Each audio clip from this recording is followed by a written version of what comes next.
This is Rogers TV.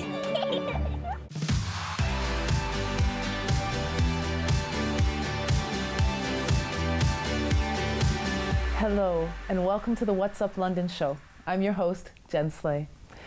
I acknowledge that London, Ontario is located on the traditional lands of the Anishinaabe, Haudenosaunee, the Nipawak, and Chinonton peoples, and lands that are connected with the London Township and Sombra Treaties of 1796 and the Dish with One Spoon Covenant Wampum.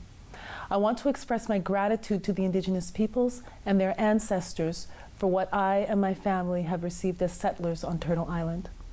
I also acknowledge our ancestors who came before us, who made many sacrifices to allow us to be here and have the opportunities that we are privileged to experience. As the host of this show, I get the opportunity to meet some of London's most interesting movers and shakers. And the guests on today's show will not disappoint. If you have not yet heard about 519 Pursuit, I'm not sure where you've been. The 519 Pledge is an annual community initiative that is making efforts to change the conversation around people experiencing homelessness leading into the colder months of the year. Please welcome Allison and Michelle to our show. Hello, how are you? Good. Good. Thank you so much for having us here today. No problem. Please tell, for those who don't know, about 519 Pursuit. We are a local grassroots nonprofit organization, and we focus on a friendship-based approach. So we go in the community during outreach Monday to Friday, and we're going directly to people who are facing homelessness and sleeping rough in our community. So we have teams who are taking hot meals, basic needs, care packages, and kind of survival gear, and going to them, whether it's right along the river, on paths, in the parks, or just on the sidewalks, and we're connecting with them. We're having meaningful conversation, and we're just, letting them know that there's people who see you, who hear you, and we're here for you.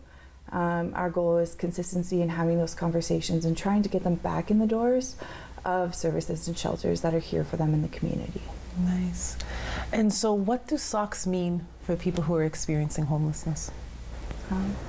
So socks for me, first and foremost, I spent 2.5 years on the streets of London, Ontario. And the socks were incredibly important for me because, first of all, they help regulate my body temperature, as well as I spent many, many hours walking around on my feet, and I couldn't imagine not having a clean pair of socks to do so. I spent many times in complete agony because, my feet themselves were just in very, very poor quality. And so, to this day, when I do gratitude, one of the things that I am always, always grateful for is a clean pair of socks. Wow. The things that most people would just take for granted. Yeah. Right. Okay, so last year, how many socks were you able to get? Last year we got 83,000 pairs of socks. 83,000 pairs of socks? Yeah. And were you able to distribute them? Yes, so we actually got rid of almost every single pair. I think we have just under 1,000 left, which will go out in the community over the next couple of weeks. With those 83,000 pairs of socks, we were able to support so many other community groups, shelters, and services that support our friends. Each week, I'm delivering around 3,000 pairs into the community to make sure that every door that our friends walk through, there's always a clean pair of socks for them. Nice. Mm-hmm. So how can London help? You can get involved with the 519 Pledge for Socks. It runs from October 1st to November 15th every year. You can sign up to participate as an individual or as a group on our website, www.519pursuit.ca/pledge. It's really important that you click yes to receiving emails.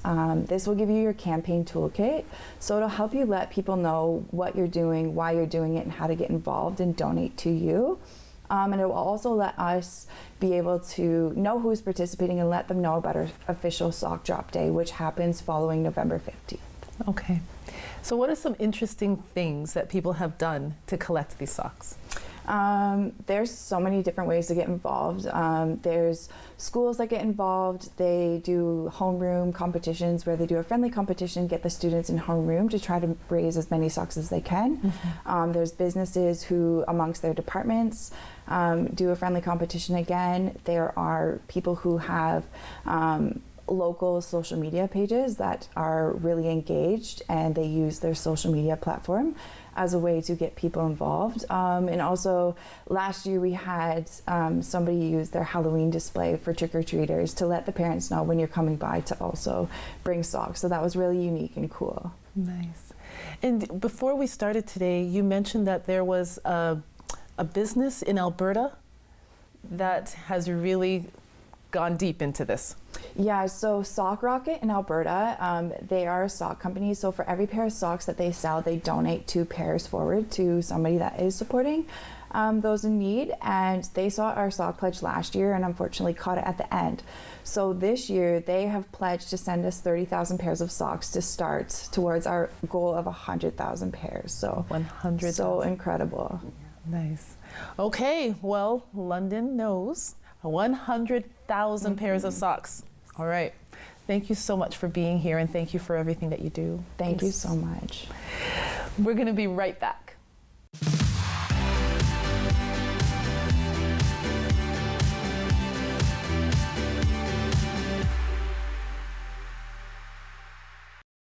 This program is brought to you by the following sponsors.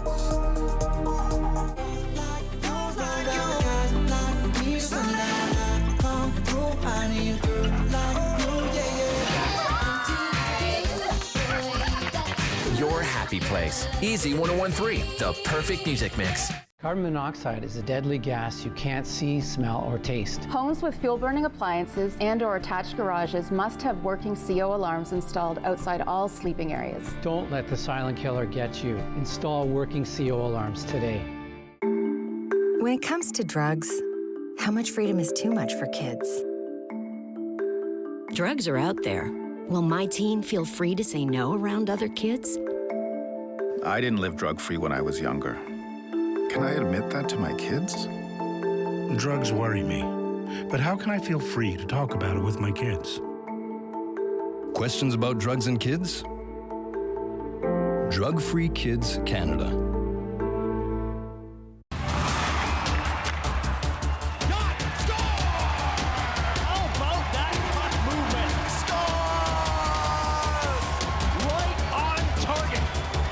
Night's action on Rogers TV.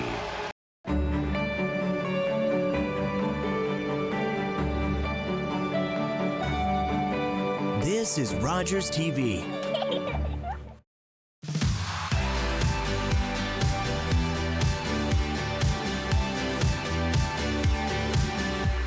Welcome back. I was very intrigued by our next guest. Years ago, I was looking for things to do in the community, and a friend of mine told me about belly dancing. I was way too self-conscious at the time to think about it. But Luna, the owner of Rising Moon Belly Dance, is here to talk to us about belly dancing and her dance studio located right here in London. Welcome to the show. Thank you. So tell us about belly dancing. What exactly is it? It's a beautiful art. It's from the Middle East, so countries like Egypt, Turkey, Iraq, they all have a form of belly dancing. It's said to be one of the oldest forms of dance in the world. It has evolved, obviously. It's not what we see today is not what it used to be many, many years ago, but it's a beautiful art. It's very joyful, it's very celebratory, very feminine too. And it's something that I believe people have to experience. Whether you take a class or you see a performance is something out of the ordinary, and it's just beautiful. The costumes, the nuance of it, the movements is very beautiful. It's an art. Yes. And in my introduction, I had mentioned I wanted to try it years ago, but I was too self-conscious. But as we were talking, you were saying anybody can do belly dancing. Yes, absolutely. I find sometimes people are they don't give it a try because they think I should be thin, I should be young, I should be a woman, I should bring someone, but that's absolutely not true. You can be any age, any body type. My youngest student was 12 and my oldest one 75. Nice. So that's a big range. And the environment is very welcoming. There is no competition against anybody. It's very fun. Everyone is welcome. In fact, I have 2 male students right now and 1 male instructor. So it's it's very inclusive. You don't have to be a certain age, or you don't have to have any experience. You know, some forms of dance require that you have had some experience. Not this one at all, because this one, it works with your body, with what your body is meant to do. Right. So, and so what are some of the benefits of belly dancing? oh, there's lots. It's what we call a low impact workout. It's very good for cardio, great for conditioning. We got stuck with the term belly dancing, but in reality, like, your entire body is working, your arms, your legs, your core especially. So it's a great workout. It's great for stress relief. There's so much going on when we put, you know, hips and legs and arms together that you definitely cannot think about your problems at all. You have to concentrate. The music's so beautiful that your mind is just like a relief for your mind. If you have any problems, you will never think of them.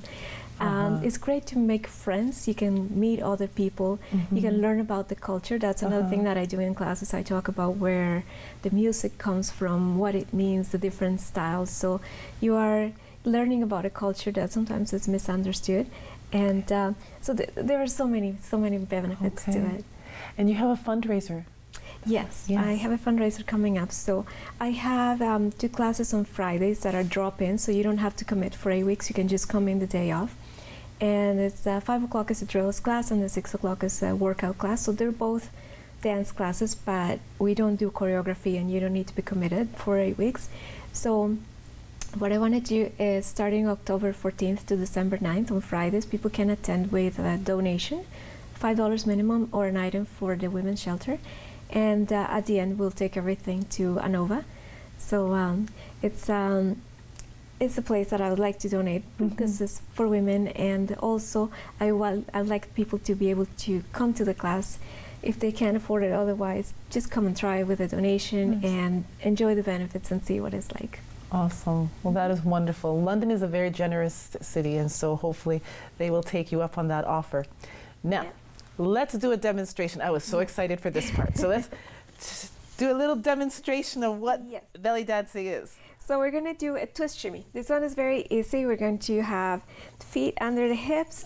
We're going to be in neutral position, so you want your core nice and in the middle. And we're just going to twist the hips one at a time to the front. So we're just going to go right, left, right, left, right, left, right, left, right, left, right, left, right, left, right, left, right. Yes, this is what we call the twist shimmy. Okay. So you're just twisting the hips side to side. And we can step to one side and keep shimmy. Very good. And then step to the other side.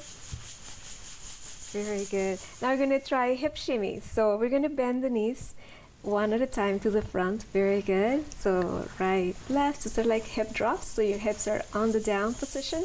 Then we're going to speed up a little bit until we get to hip shimmy. Be very nice and loose. You want to be very relaxed and let your hips just go with the movement. Nice.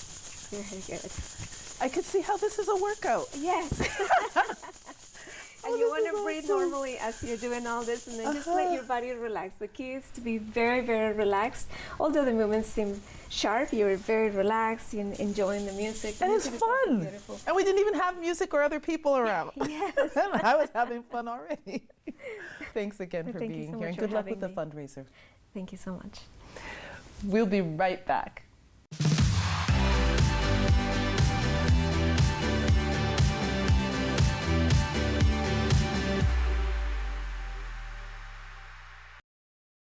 This program is brought to you by the following sponsors.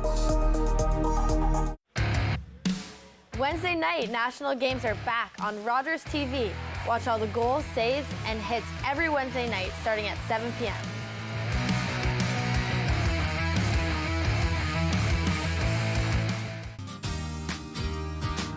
Hi everyone, my name's Ranger M.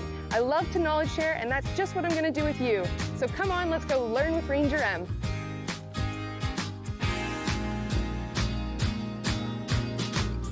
Rogers TV has given me a ton of opportunities, including meeting new people, getting involved with my local community, and trying a ton of variety of different production roles, such as graphics, camera, and audio.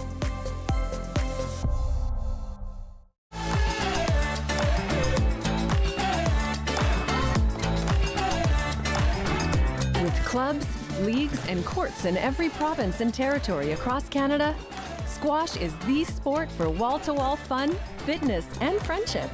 From coast to coast to coast. Learn to play and you'll want to do it every day.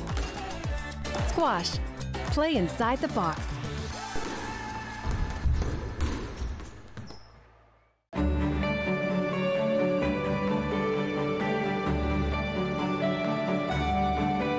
This is Rogers TV.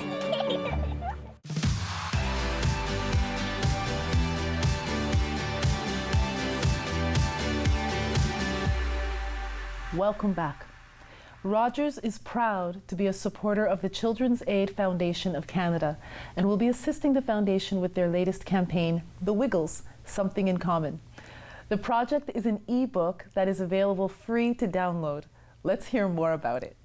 Welcome to the show, Susie. Hi, thanks for having me. No problem. So Susie, share with us about the Children's Aid Foundation of Canada. Yeah, the Children's Aid Foundation of Canada is dedicated to improving the lives of youth in and from care. The need for children and youth in care extends well beyond government funding. So through donations, the foundation offers a wide range of programs and services, including extracurricular activities, tutoring, and scholarships in partnership with child and youth serving organizations across Canada so that kids can access the resources they need to thrive. Yes. And how can children that are involved in the child welfare system, how can they access the support of the foundation? If you go to cafdn.org, you can check out all of the available programs and services for youth. Some programs might need a referral from a worker, but it will let you know on the website. And there are lots of people who you can contact, also available on the website, to ask for more information. Right. And just so that the viewers know, a worker would be a social worker with a child welfare agency? Yes, yes. Yeah, okay, awesome. All right, and so the Children's Aid Foundation of Canada is involved with the Wiggles. Tell us how. Yeah, so the Children's Aid Foundation of Canada heard from youth involved in the child welfare system about how difficult it is to talk about your situation with other youth, and it can feel alienating. And so once the new Yellow Wiggles a High was announced, and we learned that she was in care as a baby and then adopted, the Children's Aid Foundation of Canada asked Sahai if she would be interested in developing a children's book that focuses on children from non-traditional families, and it took off from there. Wonderful. That is great. That is great. And so they created a book about people's, specifically about people's stories that are in child welfare, so different types of families. Yeah, Something in Common is the name of the book, and it takes place at a summer camp where Yellow Wiggles a High is a camp counselor and meets a lonely camper named Leo who feels like he doesn't fit in. And so to help Leo feel more included, Sahai introduces him to other campers, and they learn that they all have something in common, that they're a part of the child welfare system in different ways. And so through this, Leo learns that though some families might look different, they're no less loving or real, and that when we share our stories, we can break down barriers and learn that we all have something in common. That's wonderful. It's through sharing those stories that people can really connect, definitely. So what's your involvement? What's your specific involvement with this project? Yeah, I was involved with a group of youth who shared their experiences in the child welfare system with Children's Aid Foundation of Canada, and this helped inspire the characters, the illustrations, and the story of the book. My experience in foster care helped inspire the character Casey, whose best friend's parents became her foster mom and dad, and that's what happened with me, and they're still my family today. So, Susie, tell us a little bit about how youth can access or how anybody could access this book? Yeah, you can download the ebook at somethingincommon.ca. AMJ Campbell will donate $1 to Children's Aid Foundation of Canada for every download, so I encourage you to do so and share it with your friends and family. Wonderful, wonderful. Okay, so are you going to be doing any more writing? Are you going to do some writing in the future books, you think? Oh, I wish. I would love to.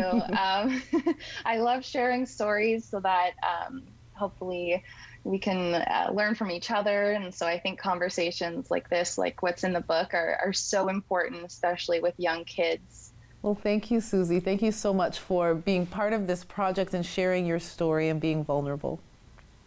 Thank you. We will be right back.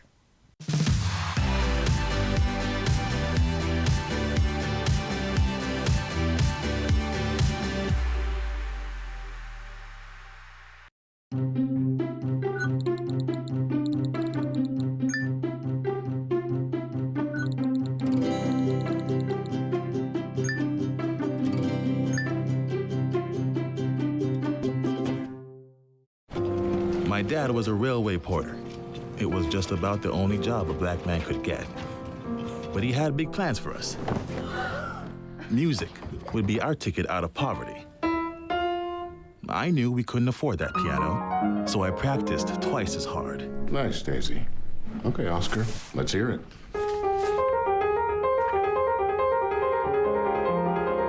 Turns out I wasn't half bad. Then I found jazz, or it found me. It wasn't all easy, though. I faced a lot of hate, but I found my stage. They call me the man with 4 hands. Well, I don't know about that, but let's see how far this ticket takes me. From Montreal to Carnegie Hall and far beyond, Oscar Peterson became one of the most recorded and celebrated jazz musicians of all time. October 5th, 2014, my daughter was hit by a train. She was walking along the sides of the tracks, and it shattered her world.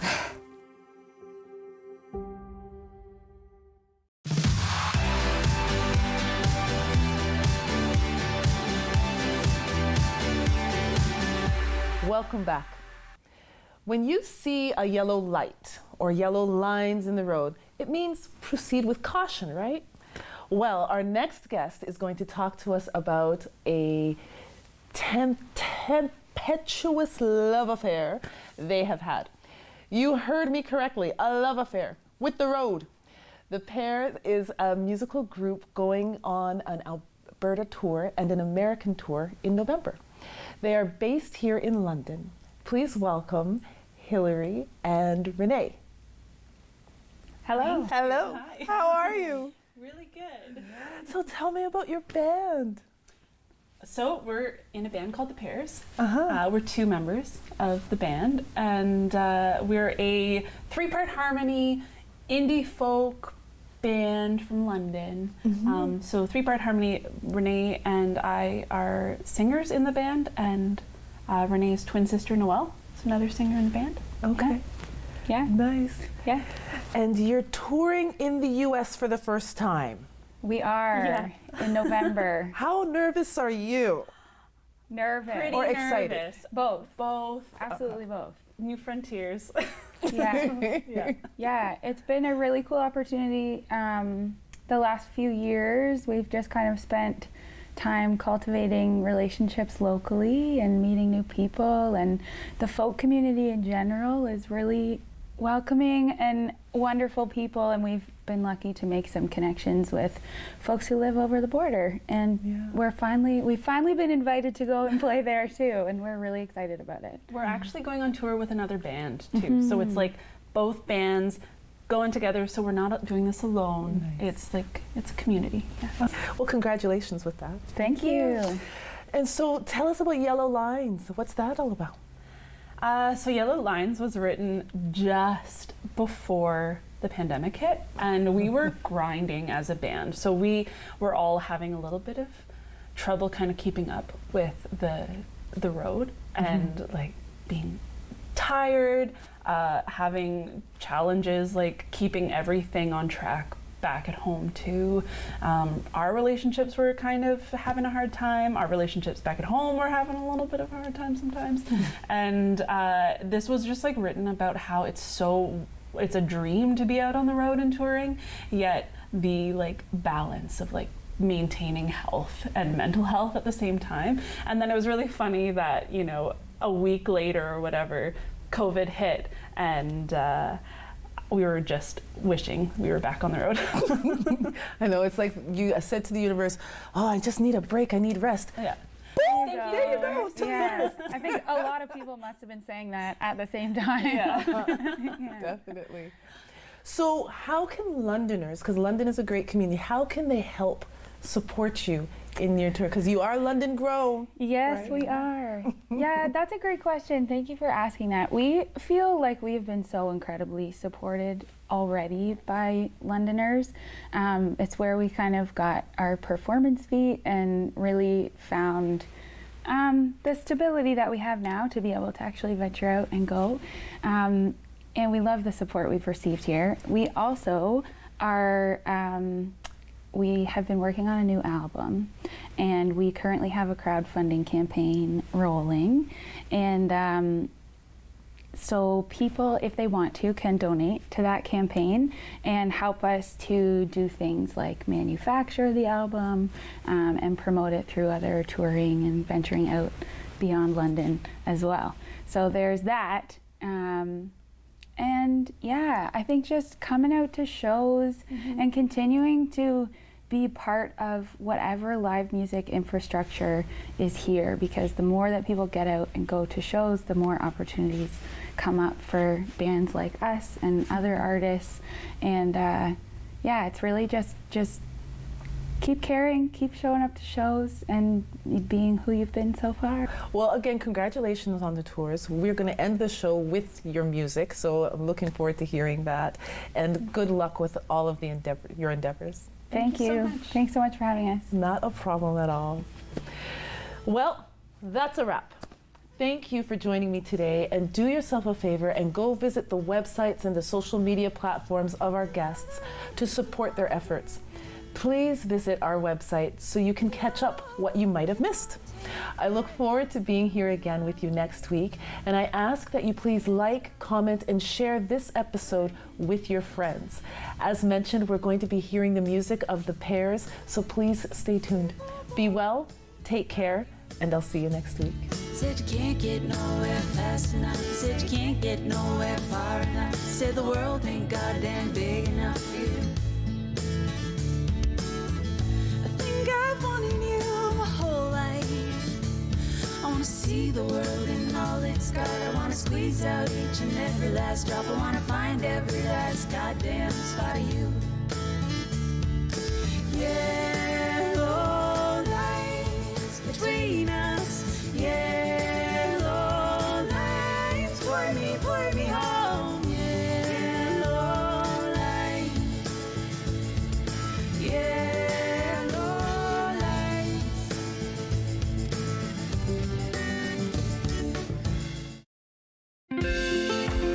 Call the Rogers TV viewer response line, email us, or connect with us on social media.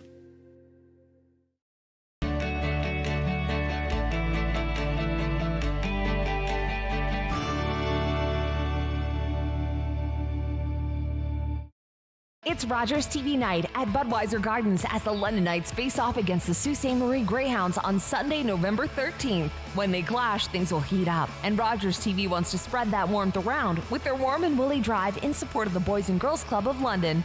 If you're coming to the game, please bring new socks, toques, gloves, and mittens, and Rogers TV will collect them just inside the entrances. Rogers TV night, November 13th at Budweiser Gardens as the London Knights and Rogers TV team up to keep kids warm and woolly this winter. After a night out with your friends, not having a plan for a safe ride home can leave you in a bad spot. You could end up riding in a police car, an ambulance, or a hearse. These unplanned modes of transportation can be a costly choice and do not take you home. Your plan could include